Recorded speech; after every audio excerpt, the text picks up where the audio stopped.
fy nhystiolaeth Cofrestru. Ar ôl mewn gofnodi eich cyfrif GGCarlein, dylech weld y dudalen fy hysbysiadau. Porwch dros y teitl fy nghyfrestriad a bydd dewislen yn ymddangos. Dewiswch fy nhystiolaeth Cofrestru. Sylwch gall unrhyw un wirio eich cofrestriad presennol ar unrhyw adeg drwy bori'r gofrestr wyneb cyhoeddus.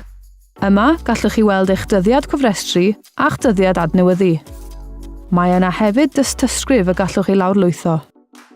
Cofiwch os yw pobl eisiau gwirio eich bod wedi cofrestru, argymhellwn i bod yn chwilio amdanoch ar y gofrestr wyneb cyhoeddus, a chyfnodi gwybodaeth yr unigolyn yr hoffen ei ddarganfod. Gallwch hefyd chwilio'r gofrestr ar ein gwefan www.gofalcymdeithasol.cymru. Nid oes angen i chi ddal cyfrif mwyn gallu cael mynediad iddi.